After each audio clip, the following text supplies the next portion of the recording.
Thank you very much, Apurvana. Thank you, Farah, for that introduction, and thank you, audience, for being here. This is really very inspiring to have this hall not only full, but with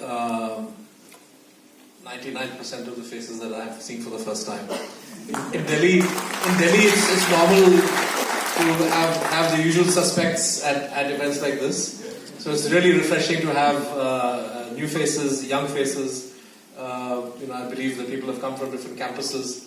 And I think this is marvelous because today what I hope we will do is to engage Professor Sen in a discussion on, really a set of issues that are so central to what is happening in India and the world today, and which touch our lives and touch the polity in all sorts of ways. And I'm sure that there will be plenty of food for thought that you will hopefully take away and carry on engaging with when you are back in your respective campuses.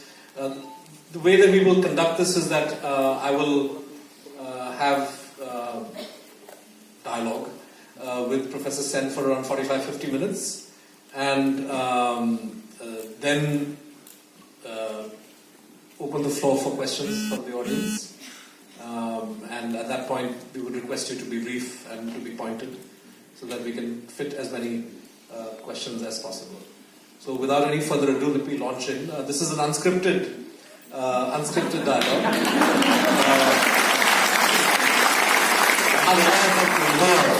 Unlike certain other personalities who always want questions in advance and they don't allow follow-up questions. We will have plenty of that over here, hopefully. Let me plunge straight in, because the broad themes of today are populism, neo-nationalism, citizenship, and it seems to me that we can take the discussion in multiple directions, but I want to start with the topic that's top of everybody's mind today, which is nationalism, danger of war. We've been through, since Kargil at least, one has been through cycles of highs and lows on the India-Pakistan front. Perhaps if you take a longer view, ups and downs, there have been periods of engagement, periods of war, but never have I seen, in at least my time as a journalist, the last 20 years, such a barren, fallow, dangerous period as we have right now, where it seems as if the possibility of engagement, even of the very limited kind that we had 3 or 4 years ago, seems completely impossible to imagine. And you actually have open discussion on either side today of the possibility of an India-Pakistan war. If that is not enough to alarm us, the manner in which discussion on war and nationalism is getting framed in the public sphere, both in Pakistan and India, is frightening, and I would say the role of the media is particularly alarming. But beyond the media, there is a sense in which the public sphere has gotten much more brittle, more intolerant, more quick to pounce on people who are considered deviants or who have views that are slightly away from the official view. The Pakistan military spokesperson's press conference today, he answered various questions. When it ended, the journalists present all broke into cheers of Pakistan Zindabad at the end of a press conference. And things haven't reached quite that, we haven't seen that in press conferences here, but many of these anchors on television behave in that manner. And Professor Sen, I want to get your sense of this. This is very new for us in the sense that people are saying that we need to not just deal with Pakistan and the threat of how said enemy, but it's the enemy within that we have to deal with. And they use terms like parasite, dimak. Apurvanand and I were chatting before you came, and is there a resonance with what the atmosphere was in the country in '62, when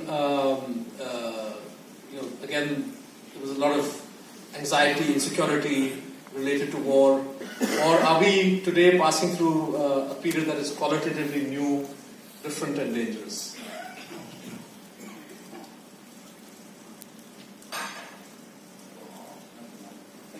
No, I have a microphone somewhere. Can you hear me? Yes. Really? Okay. It's a little speak more loudly? Yes. Well, then you don't have a good microphone.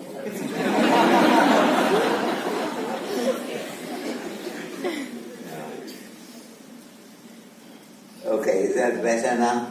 Yes. Okay. Only thing is I can't have tea anymore.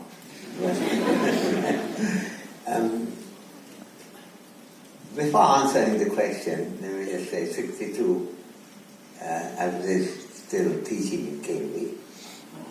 And I came back and joined the Delhi School of Economics in 63.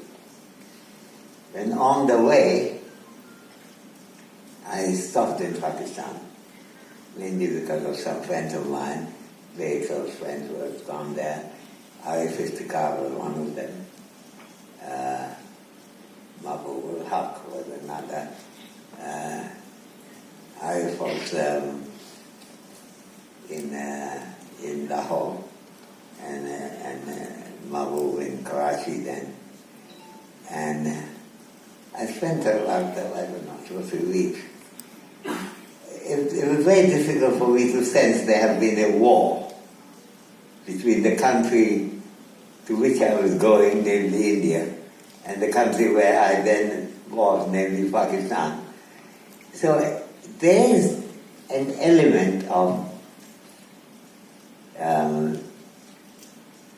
lightness about it, which you ought to know. It isn't a problem similar to the hardened way, say, Israeli-Palestine situation has developed.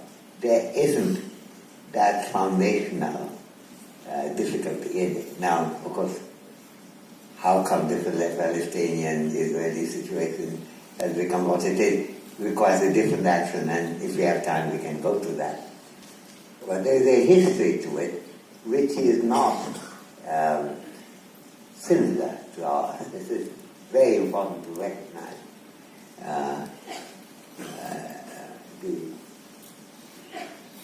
They were making jokes. I remember Mahbub and some of the category of people were there in the Karachi airport as my plane was landing, and there was anti-Indian statement to the effect that one of them, Khalid Ikram, who is still around in Washington, told me as I landed, he said, "Oh, I didn't know you were coming only from Lahore. I thought you were coming from Delhi. And we were really scared. You're coming on an Indian airplane into an international flight. I was really scared about you." It's only later when I gathered you were only coming from Lahore in Pakistan International Airways. I was completely happy about the situation. So, that's an anti-Indian statement. But it's not the kind that wars are made up of. And actually, even though the governments have done a lot to separate out the cricket teams and so on, the fact is that there is a course of things where the Indian point of view would have got nowhere but for support from the Pakistani team. So I think we have to recognize the nature of that. We have to recognize the history of it. That two bits of history that are overlooked often, that when the country went into a partition, events that happened didn't actually happen in any scale before the 40s. And the country was split up in 46, 47. And by 51, at least one part of Pakistan, namely in Bangladesh, people were being killed, not for religious extremism, but for their extremism about language. 5 people were killed, what would have been 5 days earlier in February 21st, in a college in Dhaka. That's just after partition. And even in the election in 36, 37, I can't remember, Muslim League did not actually win any state at all. In fact, Bengal, which is a Muslim majority state, did not have a Muslim League win until 1946, the year before the partition. It was always secular parties, Congress, Peasants' Party, and so on. And here I want to make a serious point, and then move away, but I hope we can come back to it at some stage. The big thing which made, of course, Muslim League possible in Bengal was land. Most of the land was actually, much of the landlords were Hindus, whereas most of the peasants and the underdog were Muslim. And it's certainly true that Sheikh Mujibur Rahman brought in a perspective that was much more profound than anything that's happened earlier. But the fact is that somebody like Fazlul Haq, or a secular, largely secular Bengali leader, would have had great difficulty to sell a story that Hindu-Muslim division didn't matter when its correlated reflection on land ownership was very great. I'm actually, everyone here, you say you want to see young faces, and you say what this old man is doing, he's recollecting the past. There's a reason for doing it. How come Bengal was full of Hindu landlords? How was it being governed? When Murshidabad became the capital of Bengal from Dhaka, Murshid Quli Khan's son, the entire kingdom moved, and it was a Muslim king. The last king killed was Siyazdollah. And when Clive decided to capture, he was lying to his troops and telling everyone that he wants to have a friendly relationship with Siyazdollah, and he was marching with his army to have a friendly relationship. And he waited, and he said that I've written a letter to Siyad saying, consult your friends, and you will see that they all agree with me that there is no point in our fighting.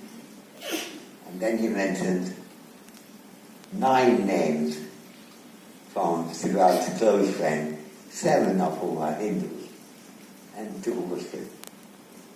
Now, there was no plan of having Muslim upper class in Bengal. In a way, there wasn't a plan, but that's the way history had unearthed in Lucknow and UP. It wasn't like that. So the history of the country is very divided, and it's one where the Hindu-Muslim division quite often did not have the kind of roots at all that a situation would demand. And as you know, and which is why when people ask the question, how come Bangladesh could become stable after having been East Pakistan? But the answer is the whole thing was a very ephemeral affair. In some ways, the distinction between Hindu-Muslims in the Western side was stronger, but never quite like what it is being built up to be now. You see, now we have reached a